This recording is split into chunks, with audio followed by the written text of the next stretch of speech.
Ego is when you try to make it better than it is, and you know the truth is it's not. But when you really are in a position, when you're in a position where you own what you're about, and you know what you're here to deliver, and you deliver it on a significant scale, then you have an opportunity to really experience not only success, but fulfillment. And this conference has gotten bigger and bigger, not only in its size, but also in its impact. And so I'm really feeling privileged to be back with you here. And I know you're working to raise 1 million meals, and I'm very, very into hunger, to say the least, primarily because I was so hungry at that stage of my life. And my life was completely changed because when I was 11 years old, we had no money and no food, and we got used to that. It was Thanksgiving, which makes it more emotional. And my parents were saying and doing things that after you say them, you can never take them back. And it was very profoundly painful, obviously, for myself as the oldest and trying to keep my brothers and sisters from hearing it. But it profoundly changed me because that day something changed my life, and it was somebody simply coming and delivering food. And it wasn't the person, wasn't giving it, it was a delivery guy. And it wasn't a happy moment for my father. It was interesting. My mom and dad are yelling at each other. My mom's saying things to my father, you haven't taken care of us. Pretty painful moment. And the door happens, and I go open the door, and there's this tall guy standing there with these big bags of food, and on the ground beside him he had this pan with uncooked turkey. And he said, is your father here? And I said, just one moment. And I sprinted to get my dad, thinking this was going to be the most euphoric moment you could possibly imagine, that God had come by and surprised us, somebody cared about us, whatever you wanted to frame it. And my father came to the front door begrudgingly, and when he saw the man, he got very angry. And he said, we don't take charity. And he went to slam the door. And the man was a very tall guy, and he put his arm or shoulder against it and kind of bounced off of him. And he said, sir, this is not charity. Everybody has tough times. And somebody knows you're in need, and they want you to have a beautiful Thanksgiving. Please accept this gift. My father got even more intense and started saying, I don't accept charity. And this time the man put his foot there and bounced off of it. And then he said something to my father that I thought my father would hit him. He looked at my father and said, he looked at me in the background and said, don't let your family suffer because of your ego. It was intense words to say. My father didn't know what to do. He grabbed the food, he slammed it down and slammed the door. And I tell you the story because everything in our life is controlled by 3 decisions. And those 3 decisions I'd like you to look at today because I really want to deliver for you. I didn't come here to do a speech. I love Mark dearly. I really want to serve you, and you all are giving the greatest gift you have, your time. You can get your money back, but you can't get your time back. And so I really want to serve you. And I think one of the most powerful things we do to serve you is have you become clear of what the controlling force is that's controlling the quality of your life. And you and I both know it's not the amount of money in your pocket. It's not who you know. It's not even what you've been through. It's really the decisions you make moment to moment about a couple of different things. And the 3 decisions I made in that moment that I'd like to pull your attention to just real quick are, in this moment you're making these 3 decisions, by the way. The first one is, what are you going to focus on?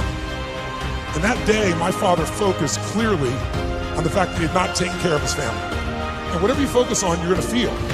In fact, many of us in this room, who's ever focused on something, you were thinking something horrible was going to happen, you experienced the pain of that failure or that challenge in your life, and then it never ever happened. Who's had this experience? Say, And if things aren't bad in your life, you can always think of shit that hasn't even happened yet and feel bad in advance. But many people do. Because whatever you focus on, you'll feel. Write it down. Focus equals feeling, because if you start to take control of your focus, you take control of your life.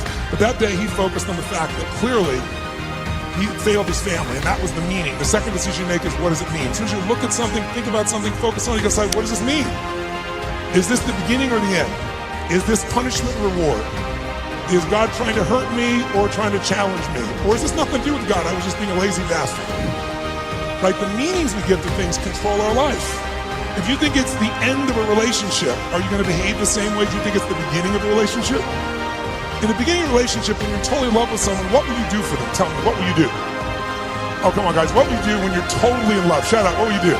Make the sound of what it's like when you're totally in love out of your mind. Just go ahead and make that sound like a primal sound of what that feels like. Just go for it so we get some energy in this room. It's been a long time for some of you, I can see really clearly. Let's try this time. How about totally in love and passionately desiring this person? Like you can't wait to touch them, make love to them, be with them. Make the sound of what that would be like. Go ahead, nice and loud, go ahead. So when you have the meaning that this is the beginning of the relationship and this person's the most incredible thing, and you will do what for them? What will you do? Anything. What if you were that way with your client?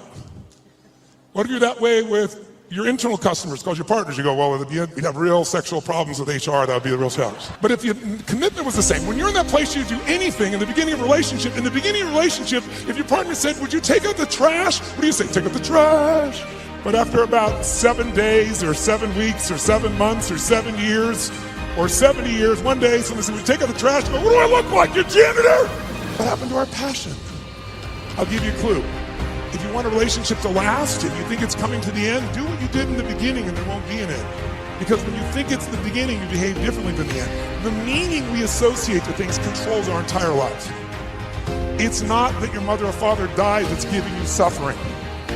Certainly that's painful. It's the meaning you think it shouldn't have happened. When we take control of the meaning, it's the only thing we can control our lives. We can't control events. And we're living now where technology is happening so rapidly. It's magnificent what it does for our lives. But we all know with that technology, our psychology is not developing as rapidly. As a result, the world's changing. And a lot of us that have learned to engage with technology and use it to maximize, most people in this room, there's lots of people who use technology to disengage, to be harmful to themselves and to other people. It's not a one-way street. So I'm interested in how to maximize the psychology side. That's why I'm sharing this with you, so you can increase both your leadership skill, but who do you have to lead first to be effective, my friends? Who? Yourself. And so good to see. What's controlling you? Well, what I'm focusing on is controlling me. You can focus on something, you make yourself crazy. You can focus on something and most of yourself great. In this moment, you can be worried about Ebola, because we all know it's coming. People are freaked out all over the world. 36,000 people die a year of flu, and the whole world is focused on Ebola. Because the news is not designed to inform you, it is designed to startle you. That's how you sell things. So if you let someone else take control of your focus, your life will be in someone else's hands. So first decision is what you're going to focus. Second, meaning. My father that day focused on he had to take care of his family, and the meaning was, I know what it was because he said it out loud, that I'm worthless. And when you come up with a meaning, it produces an emotion. And if you and I want to look at the quality of our life, there's only a way to define it.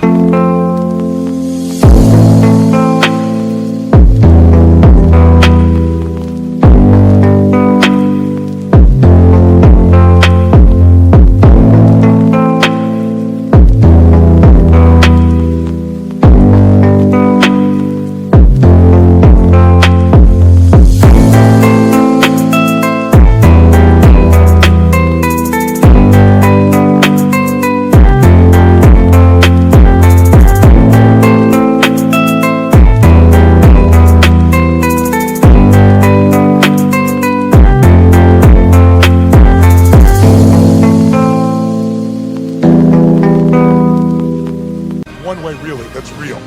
How do you feel every day?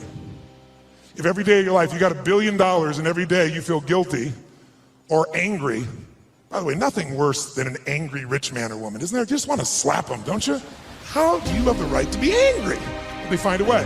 But if you got $1 billion and you're angry and you're pissed off and you're guilty all the time, what is the quality of your life? Angry, pissed off, and guilty. If you have nothing, I live in Fiji a portion of the time, I have a home there, a resort there, and kind of 2 families of villages there that I interact with the last 25 years. And when you go to Fiji and you walk down the street or you drive by, people jump up and they yell, "Bula, bula, bula," which means welcome, be happy, we love you. And you drive by 5 minutes later and they jump up, "Bula, bula, bula." And you're going like, what drugs are they taking? No one's paying them. But they're so happy. They're in such a different state. They've learned to focus on something else and come up with a different meaning for life. But if the meaning is it's the end, if the meaning is that you're dissing me, if the meaning is you don't care, whatever meaning we come up with, that affects the third decision, which is what am I going to do? And what people do is based on the meaning, since the meaning creates emotion. Right? You can be miserable no matter what you have, and you can be euphoric having nothing. We all know it's true. In fact, is it possible to learn to, for example, all hell could be breaking loose around you, and you could just be sitting in a chair in this centered space, all hell breaking loose, and you could still feel great? Is that possible? Yes or no? Sure, but you and I live in a Western culture where if you sit and bliss out, people come and take your furniture. So we have to be good at not only controlling the internal world, but our external world. And that's shaped by what we do. And what people do is based on their emotions and also their role models. So I thank you, Mark, and I thank all of you that are role models for people. We show people that success does not mean taking, and success can mean truly growing and giving. That money, resources, and opportunity are things to be shared. They're things that are tools for a quality of life to be able to enhance for people and for yourself and your family. Pretty beautiful thing. My father that day decided what to do was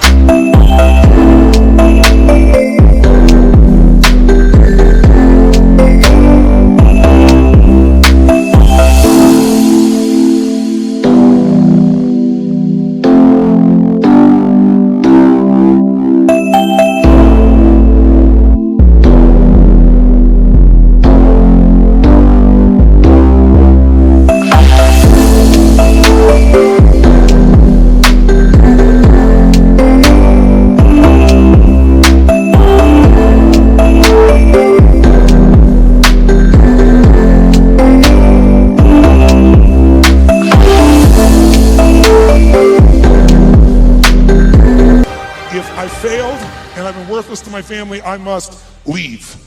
And he did. And to me, it was the worst day of my life. I'll never forget it. I loved him more than anything. I had 4 fathers. He's the one I finally got attached to.